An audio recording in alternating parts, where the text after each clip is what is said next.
বাবা মার কিছু হয়নি তো? এমার্জেন্সি রুমে রেখেছে ওকে, খুব সিরিয়াস অবস্থা ওর। তুই এক্ষুনি চলে আয় বাবা। হ্যাঁ আমি এক্ষুনি আসছি।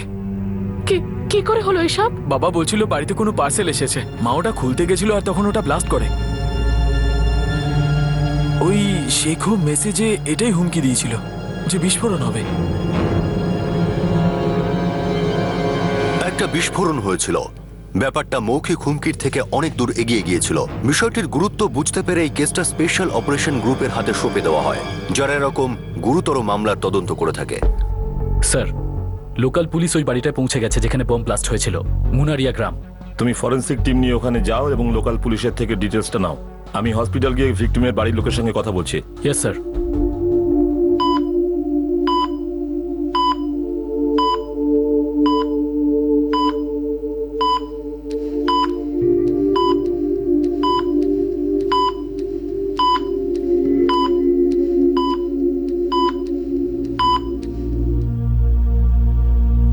সাহেব, একটা পার্সেল এসেছিল। কার নামে? পার্সেল তো আমার নামেই এসেছিল। আমি ভেবেছিলাম বীজ এসেছে, আর ওতে তাই লেখা ছিল। তারপর? পার্সেলটা কাল দুপুরে এসেছিল। সরলা ওটা আজ সকালে খুলতে গিয়েছিল। আমি বাইরে বসে চা খাচ্ছিলাম, শব্দ পেয়ে আমি ভেতরে দৌড়ে গেলাম। ভেতরে ধোঁয়ায় ধোঁয়া হয়ে গেছিল, আর সরলা জখম হয়ে পড়েছিল।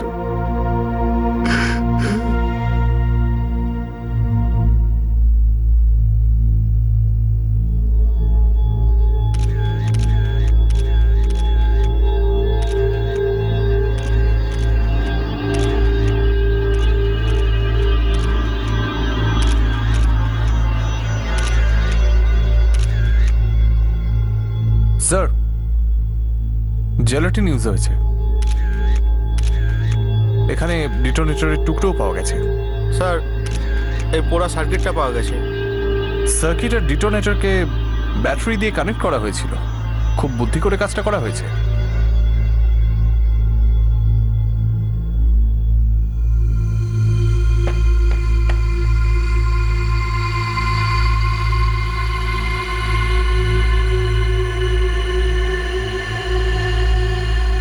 স্যার, প্রাইমারি ফাইন্ডিং থেকে তো মনে হচ্ছে এটা একটা পার্সেল বোমা, আর এক্সপ্লোশনের জন্য জেলাটিন স্টিক ইউজ করা হয়েছে। এই বোমটা কি অ্যাসেম্বলড বোম ছিল? মনে তো তাই হচ্ছে। যেভাবে এই পার্সেলটা প্যাক করা হয়েছে তাতে মনে হচ্ছে এটা কোনো বুদ্ধিমান লোকেরই কাজ। জেলেটিনের গ্রেড আর সার্কিট চার্জ হতে কতক্ষণ সময় লাগে? কমপক্ষে 2 দিন। আর আপনি বলছিলেন যে ভিকটিম পার্সেলটা খোলার সঙ্গে সঙ্গেই ব্লাস্ট হয়েছে। সরলা দেবীর স্বামী জগদীশ বাবুই আমাদের এরম বলেছিলেন। আমি তো পার্সেলের কথাটা ভুলেই গিয়েছিলাম। সরলাই আমাকে মনে করিয়ে দিয়েছিল। তুমি এখনো বীজগুলো বের করোনি। একটা কাজ করো, তুমিই বার করে ফেলো। জগদীশবাবু, আপনার কি কোনো ধারণা ছিল যখন সরলা দেবী পার্সেল খুলতে গেলেন তার ঠিক কতক্ষণ বাদে বিস্ফোরণ হয়েছিল? সঠিক তো বলতে পারবো না, কিন্তু বেশি সময় লাগেনি। আপনার কারোর সাথে কোনো শত্রুতা? আমি বলতে চাইছি, আপনার উপর কেউ রেগে আছে, এরকম কেউ যে আপনার বাড়িতে এই পার্সেল বোমটা পাঠাতে পারে? সাহেব, আমরা গরিব মানুষ, আমি চাষি। কারোর সঙ্গে আমাদের কোনো শত্রুতা নেই। আমাদের ছোট্ট গ্রাম, কারোর সঙ্গে মনোমালিন্য হলে দুটো কথা শুনিয়ে দেবে। এরকম বোম পাঠাবে কেন মারার জন্য? স্যার, আসলে গত কয়েকদিন ধরে আমাকে আর বাবাকে ফোনে হুমকি দিচ্ছিল কেউ। কিরকম হুমকি? স্যার, ডাক্তারবাবু, দেখুন, অবস্থা আগের থেকে অনেক ভালো, কিন্তু কিছু আঘাত বেশ মারাত্মক রয়েছে। অনেক ক্ষত তো বেশ গভীর, আর চোখে তো ইনজুরি হয়েছে। কোনো ভয় পাওয়ার কোনো ব্যাপার নেই তো? ভয়ের ব্যাপার নেই বলবো না, কিন্তু চিকিৎসা অনেক দিন ধরে চলবে, আর প্লাস্টিক সার্জারিও করতে হবে। প্লাস্টিক সার্জারি কেন? ওনার ডান হাতে 3টে আঙুল বেশ খারাপভাবে পুড়ে গেছে, বলতে পারেন একেবারে নষ্ট হয়ে গেছে। পুনিত, তুমি বলছিলে তোমাকে ফোনে কেউ হুমকি দিচ্ছিল? হ্যাঁ স্যার, কোনো শেখ নামের কেউ একজন আমাদেরকে অনেকদিন ধরেই ফোন করে হুমকি দিচ্ছিল। মুনারিয়া থানায় এর জন্য আমরা কমপ্লেনও করেছিলাম। তারপর? ওখানকার ইন্সপেক্টর বললেন যে আমরা যেন ওর ফোন না ধরি। আমরা সেটাই করেছিলাম। আর গত সপ্তাহে ওর আবার মেসেজ এসেছিল। কি লেখা ছিল মেসেজে? আমি আপনাকে মেসেজ দেখাচ্ছি স্যার। অনেক বুঝিয়েছি, কিন্তু তুই বুঝিসনি। মনীষাকে তুই মুক্তি দিসনি। এবার তুই পস্তাবি। দেখিস কেমন বিস্ফোরণ হয়। এই মনীষাকে? আগে আমি স্যার। আমার স্ত্রী স্যার। তাহলে এই ব্যক্তি তোমাকে হুমকি দিচ্ছিল যে তুমি তোমার স্ত্রী মানে মনীষাকে ছেড়ে দাও। সে তোমাকে বারবার ফোন করে হুমকি দিচ্ছিল, থ্রেট করছিল। তা তুমি এই বিষয়টাকে এত লাইটলি নিলে কেন? আমি কোথায় লাইটলি নিয়েছি? আমি তো কমপ্লেনও করতে গেছিলাম, ওনারা বললো কেউ ইয়ার্কি মারছে হয়তো। এটা ইয়ার কি নয়। এই ফোনের ব্যক্তি যেই হোক না কেন, তার আপনার স্ত্রী মনীষার সাথে কোনো না কোনো সম্পর্ক অবশ্যই আছে। না হলেও কেন এই কথা বলবে যে তোমার স্ত্রী মনীষাকে ছেড়ে দাও? এক হাতে কখনো তালি বাজে না, আর এখানে তো তালির আওয়াজ আপনার বাড়ি অবধি পৌঁছে গেছে। মনীষা দেবী, আপনি কিছু বলতে চান?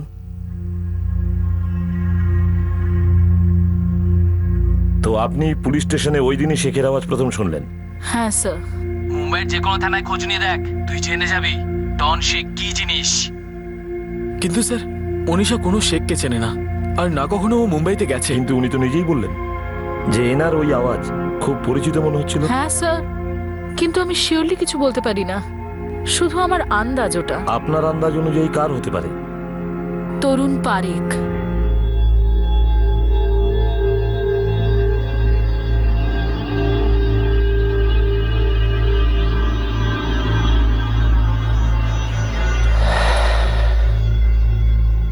কে এই তরুণ পারেখ?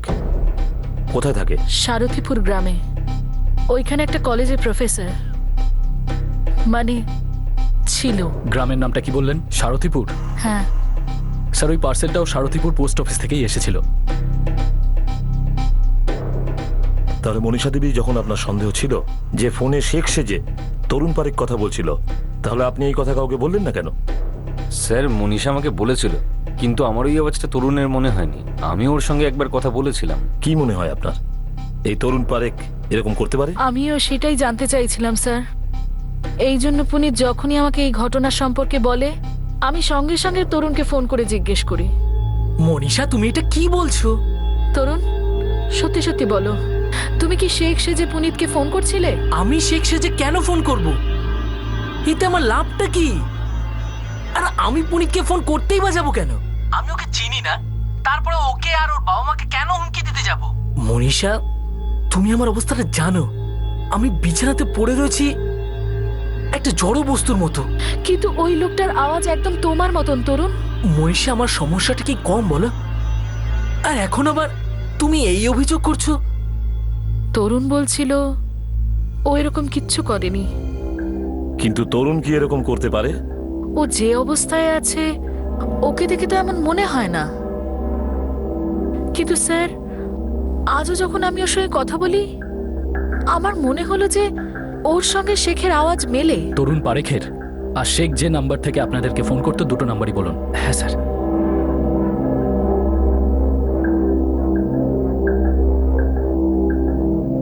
ওই শেখের আওয়াজ তরুণের মতন হওয়া, আর যেই পার্সেলে বোম এসেছিল ওই পার্সেলের উপর সারথীপুর মানে তরুণের গ্রামের স্ট্যাম্প ছিল, মানে পরিষ্কার তরুণের এই কেসের সঙ্গে কোনো না কোনো কানেকশন নিশ্চয়ই আছে, আর আপনার তরুণ পারেখের সঙ্গে।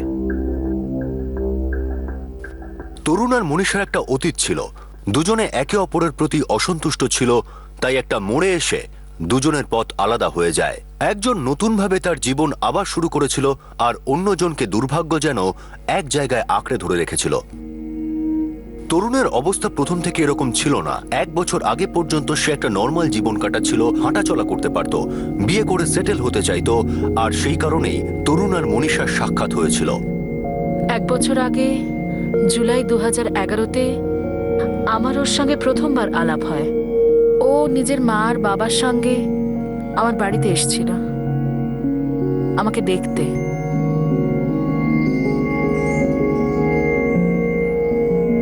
তরুণকে আমার জন্য আমার মা বাবা পছন্দ করেছিল।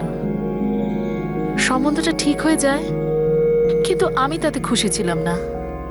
আমাদের এনগেজমেন্ট হয়। মনীষা দেবী, যদি ওই আশীর্বাদ আপনার অমতে হয়, তাহলে আপনি কাউকে বললেন না কেন?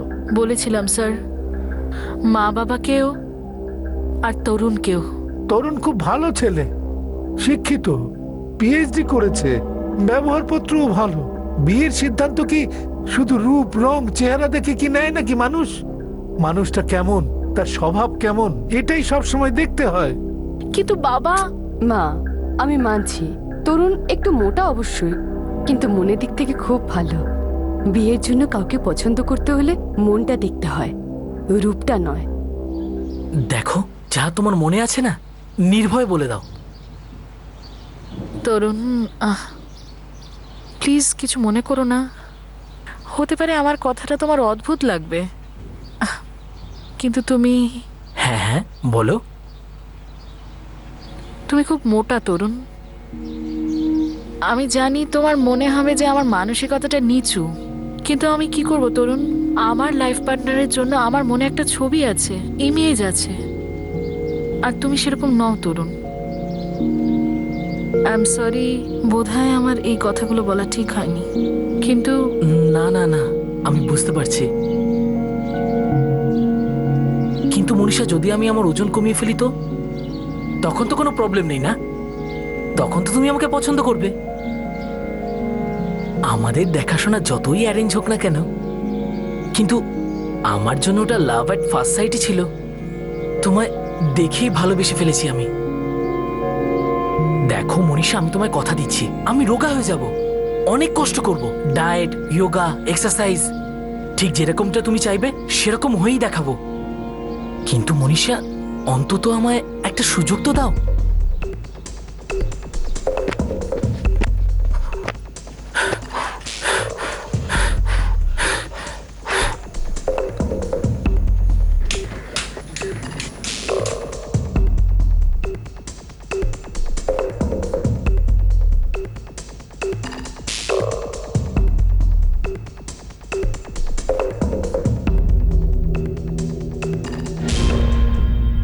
তরুণ অনেক পরিশ্রম করছিল, ওর মাথায় রোগা হওয়ার ভূত চেপে গেছিল,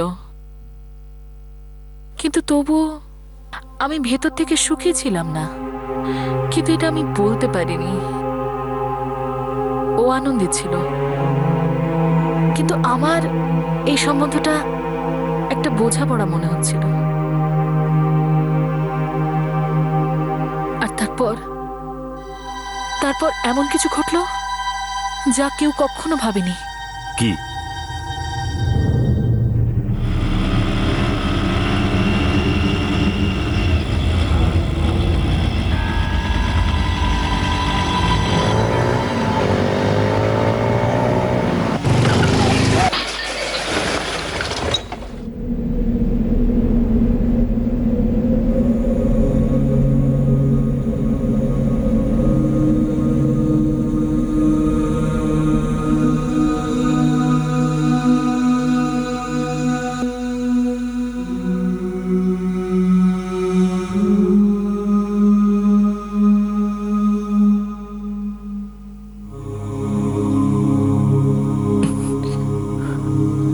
মা,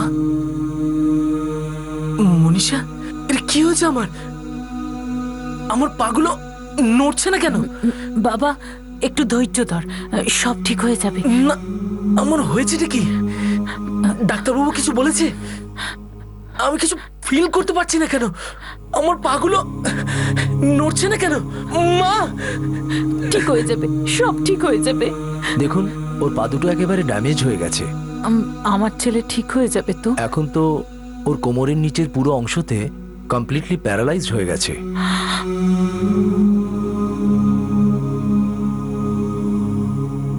ডক্টর, তরুণ আবার চলতে ফিরতে পারবে তো? এখন তো কিছু বলতে পারছি না। রেগুলার মেডিকেশন আর ফিজিওথেরাপি যদি চলতে থাকে তাহলে ইমপ্রুভমেন্ট নিশ্চয়ই হতে পারে, কিন্তু আগের মতো চলাফেরা করা ওটা অলমোস্ট ইম্পসিবল ব্যাপার। আমি তোর অবস্থা বুঝতে পারছি মা, মনের উপর কোনো চাপ রাখিস না। তোর জীবনের সিদ্ধান্ত এটা, যা করবি ভেবে চিন্তে কর। তুই যা সিদ্ধান্ত নিবি আমরা তার সঙ্গে আছি।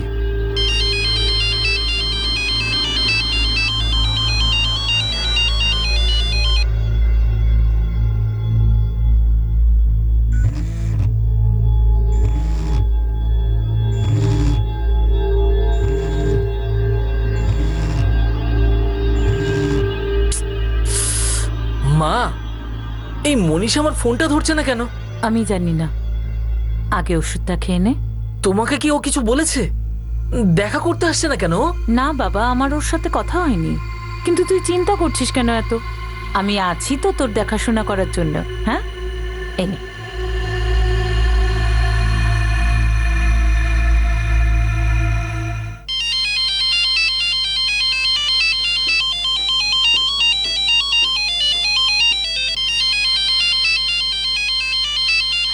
শেষমেশ আর কতদিন ওর ফোন ধরতাম না। আমি ঠিক করলাম আমি ওকে সবকিছু সত্যি সত্যি বলে দেবো।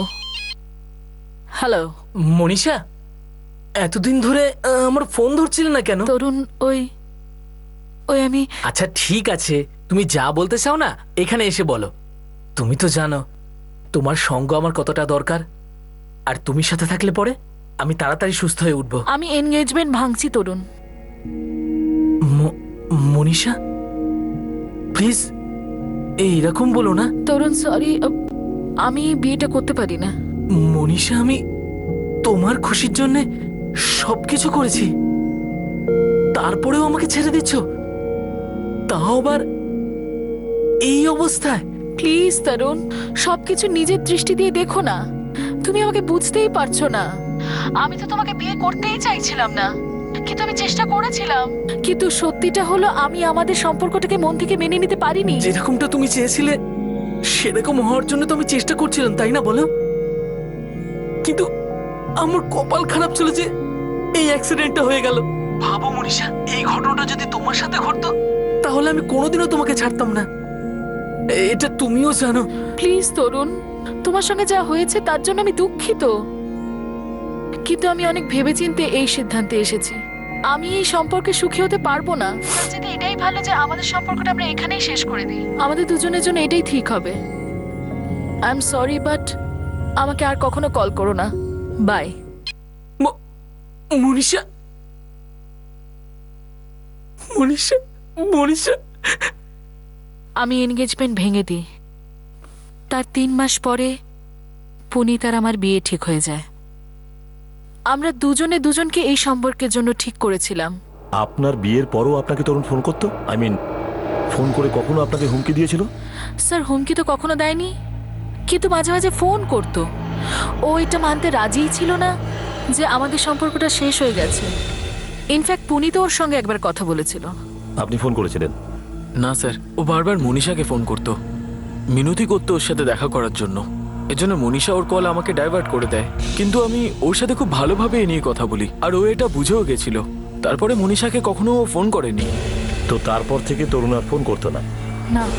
এই শেখ কবে থেকে ফোন করতে শুরু করলো? এই প্রায় 3 সপ্তাহ আগে থেকে। তরুণ ফোন করা বন্ধ করলো কবে? এই প্রায় 1-2 মাস আগে থেকে। আপনাদের দুজনের বিয়ে হয়েছে কতদিন? 4 মাস। আপনি বলেছিলেন তরুণ পিএইচডি করেছে। হ্যাঁ স্যার। কোন সাবজেক্টে? ফিজিক্সে।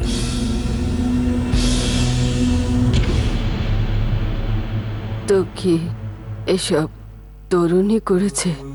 আমি জানি না, মনে তো সেই রকমই হচ্ছে। বাকিটা পুলিশ খুঁজে বার করবে। এত কি রাগ ছিল আমাদের উপর?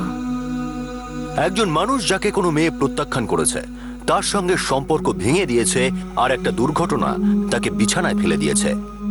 এইরকম শারীরিক আর মানসিক অবস্থায় থাকা সেই মানুষটা বদলা নেওয়ার জন্য এত বড় পদক্ষেপ কি নিতে পারে? সব প্রমাণ তরুণ পারেখের দিকে ইঙ্গিত করছিল, কিন্তু এই প্রমাণগুলো কি যথেষ্ট ছিল তরুণকে অপরাধী প্রমাণ করার জন্য?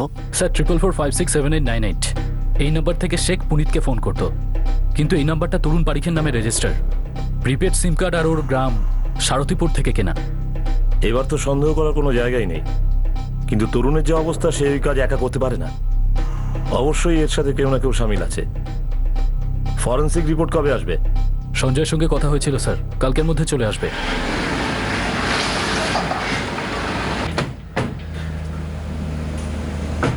না সাহেব না, প্রথমে তো মনীষা আমার ছেলের সঙ্গে সম্পর্ক ভেঙে দিয়েছে, আর তারপর এই অভিযোগ করছে। আমার ছেলেটার তো কপালই খারাপ, ও তো বিছানা থেকে উঠতেই পারে না। ও এইসব কি করে করবে বলুন, আমি বুঝতে পারছি না। এটা ভাবার বিষয় তো বটেই যে তরুণ এ সমস্ত কি করে করলো। সব থেকে ভালো হয় যে আমরা এটা তরুণকে জিজ্ঞাসা করি।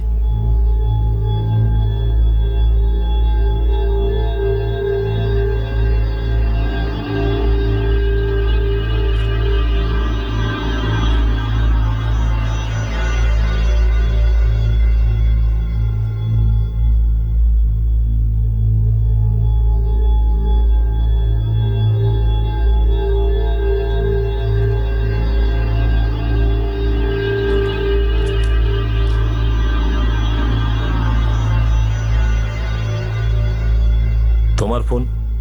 আগে হ্যাঁ। এই ফোনটা ছাড়া আর কোনো ফোন আছে? না নেই।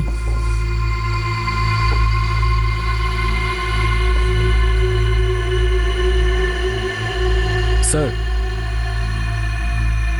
এই আর একটা ফোন পেয়েছি। এর ভেতরে সিম কার্ডটা বের করে নেওয়া হয়েছে, কিন্তু সেন্ড মেসেজ থেকে এই মেসেজটা পেয়েছি। এই দেখুন। অনেক বুঝিয়েছি কিন্তু তুমি বোঝনি। তুমি তো মনীষাকে ছাড়লে না, এখন তুমি পস্তাবে। দেখো কিরকম বিস্ফোরণ হয়। তুমি ছিলে না যে শেখ সেজে পুনিত তার বাবাকে হুমকি দিতে? না না স্যার। দেখো, এই ফোন থেকে সিম কার্ড বার করে নিলেও পুনিতকে ধমকানোর জন্য যে মেসেজগুলো তুমি পাঠিয়েছো সেগুলো এখনো এখানে সেভড আছে। হতে পারে, কিন্তু আমি ওই মেসেজটা পাঠাইনি। দেখো তরুণ, মিথ্যে বলে আর কোনো লাভ হবে না, কেননা আমরা জানি জগদীশ মাখওয়ানার বাড়িতে যে বিস্ফোরণ হয়েছিল সেটা তুমিই করেছিলে। কিন্তু স্যার, আমি এমনটা কেন করব? আর যদি করতেই চাই তাহলে কিভাবে করব আমি? আমার ছেলে বিছানা থেকে উঠতেই পারে না। হ্যাঁ স্যার, এই বিছানাটাই হলো ওর জীবন। ছোটখাটো কাজ করার জন্যই ওর মায়ের সাহায্য দরকার হয়ে পড়ে। সাহায্য তো কেউ নিশ্চয়ই করেছে তরুণের এই ক্রাইমে। বলো তরুণ, তোমার সাথে এই ক্রাইমে আর কে কে ছিল? আমি আপনাকে আগেই বলেছি, না আমি কাউকে ফোন করেছি না মেসেজ। আমাকে জোর করে ফাঁসানো হচ্ছে স্যার। তুমি পিএইচডি করেছো না ফিজিক্সে? হ্যাঁ। তাহলে বোম বানানো তোমার কাছে কোনো মুশকিল কাজ না। বম বানাতে হলে পিএইচডির দরকার হয় না স্যার। ইন্টারনেটে তো সমস্ত ইনফরমেশন অ্যাভেলেবেল আছে।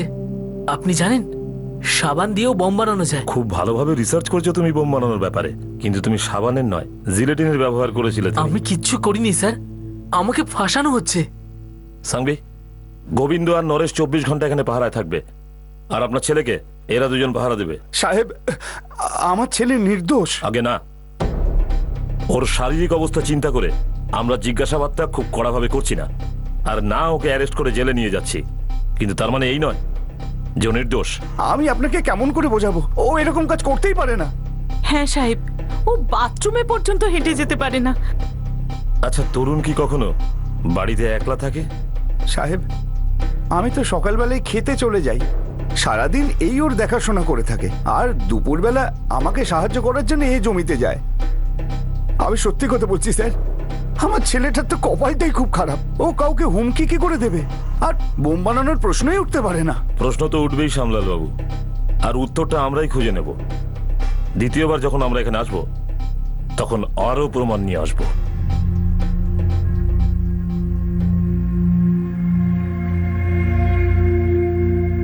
ঠিক আছে বাবা, যা তোমার ঠিক মনে হয় সেটাই করো।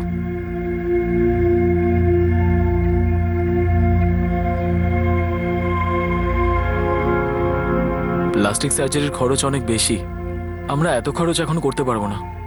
তাহলে এখন? বাবা বলছিল যে আপাতত মাকে বাড়ি নিয়ে আসবে, পরে দেখা যাবে কি করা যায়। আমি এখনো বিশ্বাস করতে পারছি না যে তরুণ তোমার মা বাবাকে মারতে চেয়েছিল। ওনাদের সঙ্গে কি শত্রুতা ছিল ওর? তুমি ওকে ছেড়ে দিয়েছিলে, হয়তো এটাই ও সহ্য করতে পারেনি। প্রতিহিংসা মানুষকে সবকিছুই করাতে পারে। মানছি যে ও কষ্টে আছে, কিন্তু আমাদের কষ্ট দিয়ে ওর কষ্টটা কি কমে যেত?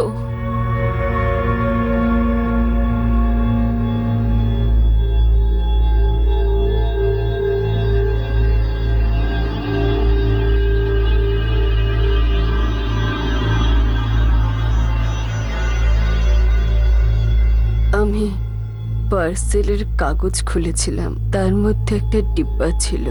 ওটা খুব কষ্ট করে খুলতে হয়েছিল। ওর মধ্যে আর একটা ডিব্বা ছিল, আমি ওটা খুলতেই পারছিলাম না।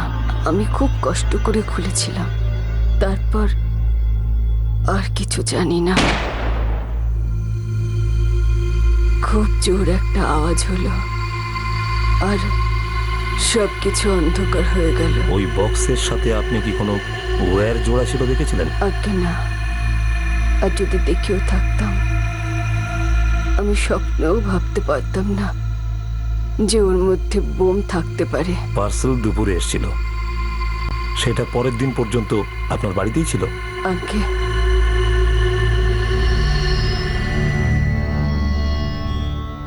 স্যার, আমি সাইকেলের পিছনের কেরিয়ারে রেখেছিলাম ওই পার্সেলটা। এখন তো ভাবলেই আঁতকে উঠছি, কত কিলোমিটার আমি গেছি ওই বোমটা নিয়ে। ওই পার্সেলের মধ্যে কোনো ওয়্যার ছিল? একদম না স্যার, ওই পার্সেলটা সোজা পোস্ট অফিসে এসেছিল, ওখান থেকে আমাকে দেওয়া হয়। যদি সেরকম কিছু থাকতো তাহলে কারো না কারো নজরে নিশ্চয়ই পড়তো। জিলেটিন গ্রেড 2 ইউজ করা হয়েছে, আর সার্কিটটা ডেটোনেটরের সঙ্গে অ্যাটাচ ছিল। পুরো দিন পার্সেল ওনার বাড়িতে ছিল। পরের দিন যখন ওনার স্ত্রী পার্সেলটা খোলে তখন বিস্ফোরণটা হয়। তার মানে ডেটোনেটরের ব্যাটারির মধ্যে একটা কাগজ বা এরকম কিছু একটা রাখা ছিল। বক্সটা খোলার সময় কাগজটা নিশ্চয়ই সরে যায়, আর তাতে সার্কিটটা কমপ্লিট হয়ে যায়, ডেটোনেটর অ্যাক্টিভেট হয়ে যায়, আর জেলাটিন ব্লাস্ট হয়ে যায়। কিন্তু তরুণ এই জেলাটিন পেল কোথা থেকে? এত পাওয়ারফুল এক্সপ্লোসিভ এত সহজে পাওয়া যেতে পারে না। রাইট স্যার, গ্রেড 2 এর জেলাটিন ইউজ করা হয়েছে, যেটা সচরাচর মাইনিং সাইটে ইউজ করা হয়ে থাকে, অথবা ধরুন কোনো কোনো ক্ষেত্রে কনস্ট্রাকশন সাইটে। তাহলে এটা বিক্রি করার সময় লাইসেন্সের প্রয়োজন পড়ে নিশ্চয়ই, আর কেনার সময় পারমিশন? অবশ্যই, শুধুমাত্র ডিস্ট্রিক্ট ম্যাজিস্ট্রেটের পারমিশন থাকলে তবেই কেউ এটা কিনতে পারে, আর তাও লাইসেন্স ডিলারের কাছ থেকে। মানে কোনো ডিলার ইল্লিগালি তরুণকে এটা বিক্রি করেছিল। কেউ নিশ্চয়ই আছে যে সব তরুণের জন্য ব্যবস্থা করেছিল। এই বিস্ফোরণকে পরিণতি দেওয়ার জন্য তরুণকে কে সাহায্য করেছিল? একদিকে পুলিশ তরুণের বিরুদ্ধে প্রমাণ জোগাড় করার জন্য উঠে পড়ে লেগেছিল, আর অন্যদিকে এই বিস্ফোরণের খবর আগুনের মতো আশেপাশের গ্রামে ছড়িয়ে পড়েছিল। ছোট্ট গ্রামে ঘটায় এই অকল্পনীয় ঘটনাটা পুরো গ্রামে চর্চা হতে থাকে, আর পরের ক্লুটা পাওয়া যায় গ্রামের একজনের থেকে। নমস্কার সাহেব, আমি সুরেশ ঠাক্কর বলছি, সারথীপুর গ্রামের প্রধান। হ্যাঁ প্রধানবাবু বলুন। স্যার, আমাদের পাশের গ্রামে যে বোম ফেটেছে না, আমি ওই ব্যাপারে আপনার সাথে কথা বলতে চাইছি। হ্যাঁ বলুন। স্যার, আমাদের গ্রামে দুটো ছেলে আছে, করণ সোলাঙ্কি আর রোশন সোনি। এরা দুজন ওই বিস্ফোরণের ব্যাপারে কিছু জানে। যেই এই খবরটা সারা গ্রামে ছড়িয়েছে তখনই ওরা আমার কাছে এসেছে। এই দুজন খুব ভয় পেয়ে গেছে। করণ, রোশন, তোমরা ভয় পেও না। তোমরা যা যা জানো সবকিছু আমাকে সত্যি বলো। তরুণ স্যার আমাদের কলেজেই পড়াতেন, আমরা ওনাকে খুব রেসপেক্ট করি, ফেভারিট স্যার ছিলেন আমাদের। তোমরা দুজন কি তরুণকে বোম বানাতে সাহায্য করেছিলে? না স্যার। তরুণ স্যারের যে অ্যাক্সিডেন্টটা হয়েছিল আমরা ওটার ব্যাপারে জানতাম। আমরা কখনো কখনো ওনার বাড়িও যেতাম উনি কেমন আছেন সেটা দেখতে। তারপর কয়েকদিন পরেই উনি আমাদের বাড়িতে ডাকেন। রোশন, করণ, আমার তোমাদের দুজনে হেল্প চাই। বলুন না স্যার, এক্ষুনি করে দেবো। তোমরা দুজন বুদ্ধিমান, তোমরাই আমার এই কাজটা করতে পারো। জিলেটিন? কিন্তু তোমাদের কেন চাই? স্যার, আমাদের নয়, তরুণ স্যারের দরকার। তরুণ পারেখ। তরুণ পারেখ মানে প্রফেসর? উনি বাড়ির পেছনে একটু মাটি ঘুরতে চান, এই জন্য একটু ব্লাস্ট করতে হবে। এটা কোনো বাজি নয় যে টাকা দিলেই পেয়ে যাবে। এটা কেনার জন্য পারমিশন লেটার লাগে, আর এটা আমাদেরও রেজিস্টারে লিখতে হয় যে কাকে কখন আমরা কি জিনিস বিক্রি করেছি, আর ডিস্ট্রিক্ট ম্যাজিস্ট্রেটকেও দেখাতে হয়। কিন্তু স্যার তো আমাদের এরকম কিছুই বলেননি। কিন্তু গোপালদা, তরুণ স্যার তো কলেজের প্রফেসর, গ্রামে তো ওনাকে সবাই চেনে, আপনিও তো ওনাকে চেনেন, এখন তো ওনার শরীর সম্পর্কেও সবকিছু জানেন। এই লেটারগুলো নিয়ে কোথায় উনি যাবেন? প্লিজ কিছু করুন না। ঠিক আছে, দাঁড়াও আমি আনছি।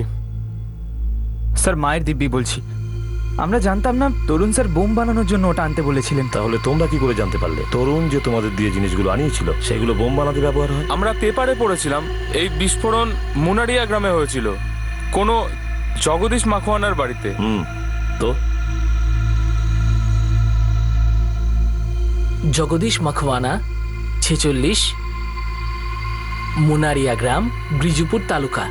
এক কাজ করো রোশন, অ্যাড্রেসটাকে গুজরাটিতেও লেখো, আর হ্যাঁ, উপরের দিকে কোনায় বীজ লিখে দিও, যাতে জগদীশবাবুও জানতে পারেন এর মধ্যে বীজ রয়েছে।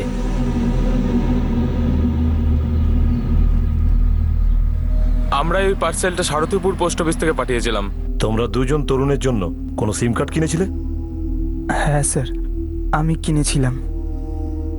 করণ, এই নাও টাকা, আর আমার জন্য একটা নতুন সিম কার্ড নিয়ে এসো। আসলে কি বলতো, আমার এই সিমটা ঘরের মধ্যে নেটওয়ার্কই ধরে না। স্যার, উনি আমাদের প্রফেসর, আমরা জানতাম না উনি আমাদের দিয়ে এরম খারাপ কাজ করাবেন। স্যার, ওনার অবস্থা দেখে আমাদের খুব খারাপ লাগতো, কিন্তু আমরা যদি একটুও বুঝতে পারতাম যে ওনার চিন্তা ভাবনা এরকম, কখনোই ওনার সঙ্গ দিতাম না। দেখো, আমি জানি তোমরা স্টুডেন্ট, তোমরা জেনে শুনে কিচ্ছু করনি, কিন্তু আমাদের তোমাদের দুজনের বয়ান নিতে হবে, তারপর তোমরা যেতে পারো।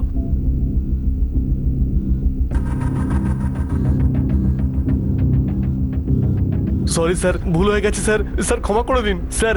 তরুণ পারেখের মতো লোক জিলেটিন চাইবে এই কাজে ব্যবহার করার জন্য আমি স্বপ্নেও ভাবতে পারিনি স্যার। কোনো ব্যাপার নয়, একবার জেল যাওয়ার পর কোনো কিছু বিক্রি করার আগে 10 বার ভাববি। চলো।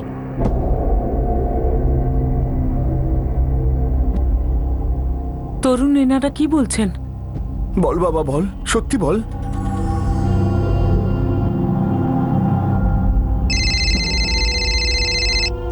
হ্যালো, সুযোগটা বুঝিস না? ছেড়ে দে মনীষাকে। কিন্তু আমার ছেলে পুনিত তোমাদের কি করেছে? মনীষা আমার বোন হয়। তোর ছেলেকে বল ওর জীবন থেকে দূরে সরে যেতে। কে তুই? মুম্বাইয়ের যে কোনো থানায় খোঁজ নিয়ে দেখ, তুই জেনে যাবি। সবাইকে সালা উড়িয়ে দেবো বলে দিচ্ছি। অনেক বুঝিয়েছি কিন্তু তুই বুঝিসনি। এবার তুই পস্তাবি, দেখিস কেমন বিস্ফোরণ হয়।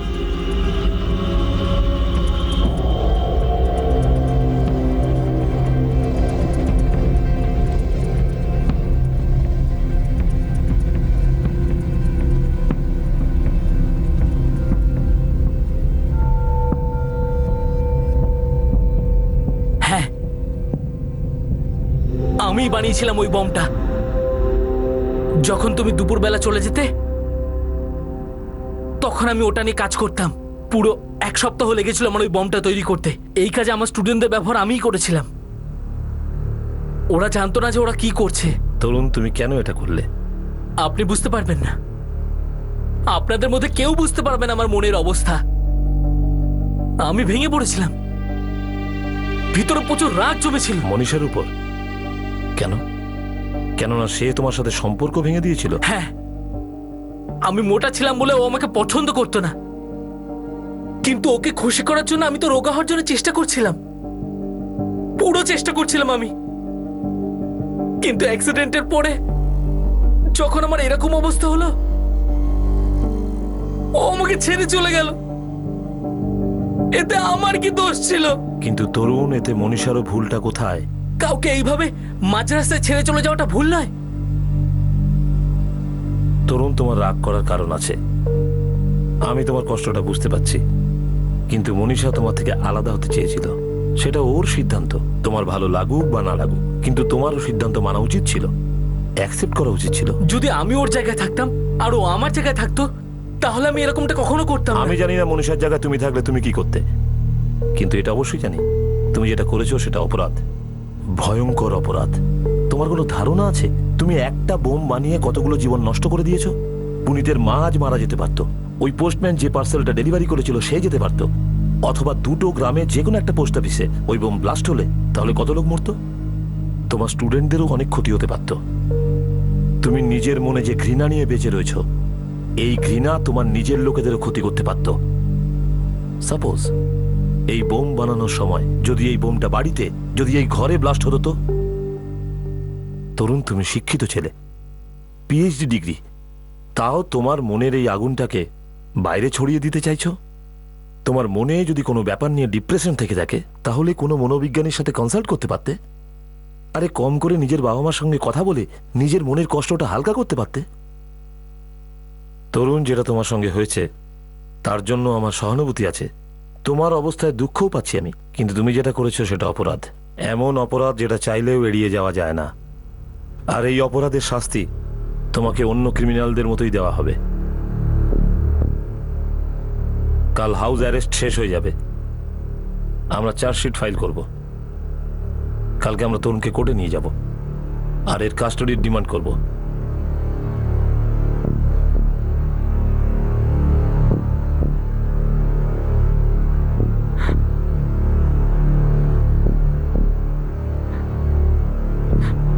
তরুণ, কেন এটা করলি তুই? আঘাত পেয়েছিলাম মা। যখন একজন স্বামীর তার স্ত্রীর খুব বেশি প্রয়োজন হয়, ও আমাকে ছেড়ে চলে গেল। বাবা, ওর তোর স্ত্রী ছিল না। আশীর্বাদ তো হয়েছিল, বিয়ে হতে চলেছিল, কিন্তু ও তোকে কোনোদিন বিয়ে করতে চায়নি। এই মেয়ের জন্য কেন তুই চিন্তা করতে গেলি যে তোর সাথেই থাকতে চাইনি? কিন্তু বাবা, আমরা তো তোর সাথে ছিলাম, আর আজও আছি। যতদিন বাঁচবো তোর সাথেই থাকবো। আর আমিও। কিন্তু বাবা, একটা কথা অবশ্যই বলবো, তুমি যা করেছো ভুল করেছো।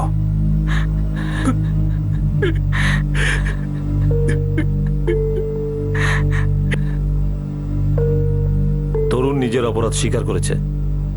আমাদের কাছে প্রমাণ আর স্টুডেন্টদের বয়ান ওকে কাস্টডিতে নিতে সাহায্য করবে। তরুণের রাগ আমার উপর ছিল, কিন্তু ও আমার শ্বশুর শাশুড়ির উপর হামলা করলো কেন? ও আপনাকে আর আপনার পরিবারকে আঘাত দিয়ে নিজের জখম সারাতে চেয়েছিল। এই চিন্তাই মানুষকে অপরাধী বানিয়ে দেয়।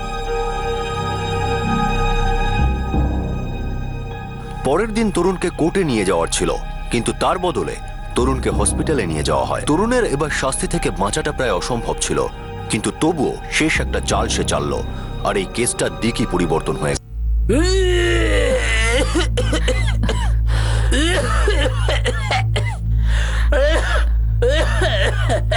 ভাই নরেশ, স্যার চলে যাবার পর ছবার বমি করেছে।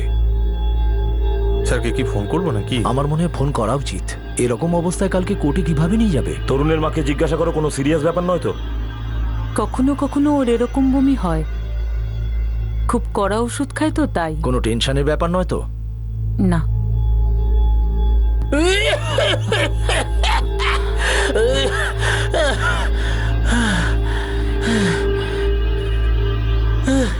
চিন্তা করবে না, কখনো কখনো এরকম হয় আমার সাথে। 10-15 বার বমি করে ফেলেছো তুমি। আমার তো এই সব কিছুর অভ্যাস আছে, আরো 1-2 বার ওষুধ খেলে তারপর সবকিছু ঠিক হয়ে যাবে।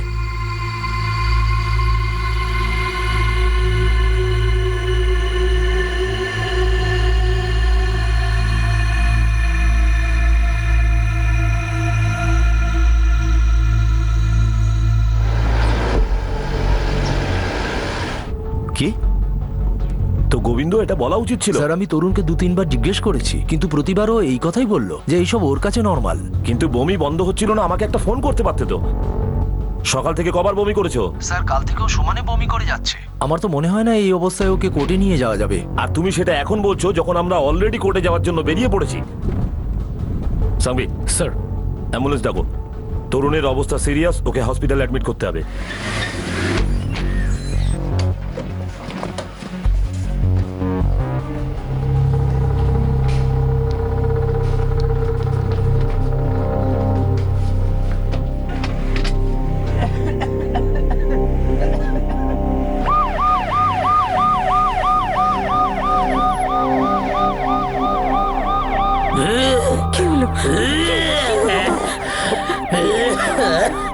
কি হলো?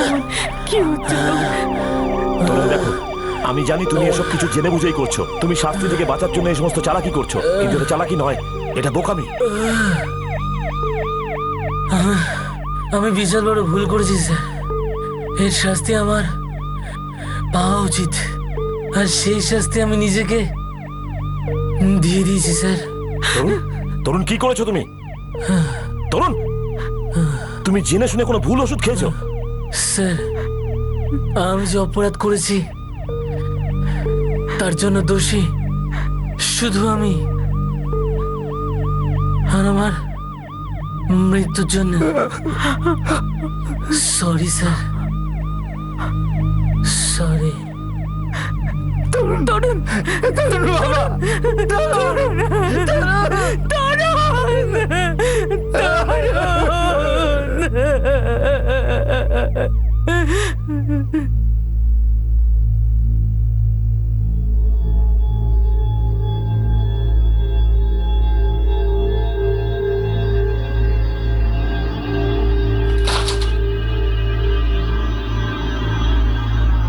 স্যার এটা দেখুন। আমি আর বাঁচতে চাই না। এমনিতেও আমি আর কোথায় বেঁচেছিলাম। আমি যা করেছি তাতে লজ্জিত। আমি যা অপরাধ করেছি তাতে আমি অনুতপ্ত। এই জন্য আমি আত্মহত্যার সিদ্ধান্ত নিই। আমি ওষুধের ওভারডোজ নিয়েছি। আমার মৃত্যুর জন্য আমি নিজেই দায়ী। পুলিশ বলছে ও আত্মহত্যা করেছে। ও এসব করে কি পেল? পুনিত, তরুণের সঙ্গে যা হয়েছে আমি তার জন্য খুব দুঃখিত। আমার মনে হয় কোথাও না কোথাও আমি এর জন্য দায়ী। না মনীষা, নিজেকে দোষী বলো না, তুমি কিচ্ছু করোনি। সবাই তো এটাই বলছে না, আজ তরুণের এই অবস্থার জন্য আমি দায়ী।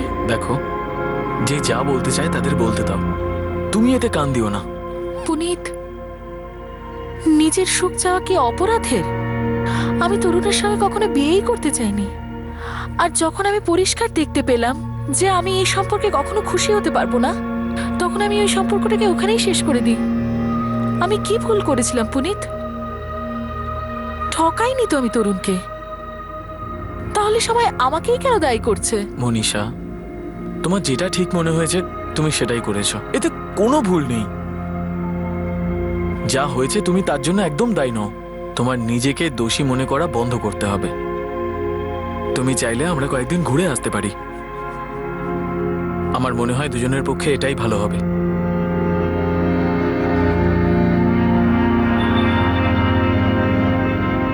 সরলাবেনকে লম্বা ট্রিটমেন্টের মধ্যে দিয়ে যেতে হয়, কিন্তু এখন তার অবস্থার অনেক উন্নতি হয়েছে। তা সত্ত্বেও ওই বিস্ফোরণের কারণে তার এক চোখের ভিশন প্রায় 20% চলে গেছে। এক্সপ্লোসিভ ডিলার গোপালকে গ্রেফতার করা হয়েছে। তার বিরুদ্ধে অবৈধভাবে বিস্ফোরক বিক্রি করার অভিযোগ দায়ের করা হয়েছে। তাকে এক্সপ্লোসিভ অ্যাক্টে গ্রেফতার করা হয়েছে। মনীষা আর পুনিত সেই ভয়ঙ্কর দুর্ঘটনাকে ভুলে গিয়ে আবার নিজেদের জীবন নর্মাল করার চেষ্টা করে চলেছে। তরুণের মৃত্যুর সঙ্গে সঙ্গেই তার বিরুদ্ধে নথিভুক্ত কেসগুলো বন্ধ করে দেওয়া হয়েছে। তরুণ সত্যি একটা দুর্ভাগ্যজনক দুর্ঘটনার শিকার হয়েছিল, আর তার জীবনের শেষটাও যন্ত্রণাদায়কভাবেই শেষ হলো। তরুণ যদি চাইতো তাহলে এই হতাশার জীবন থেকে হয়তো বেরোতে পারত।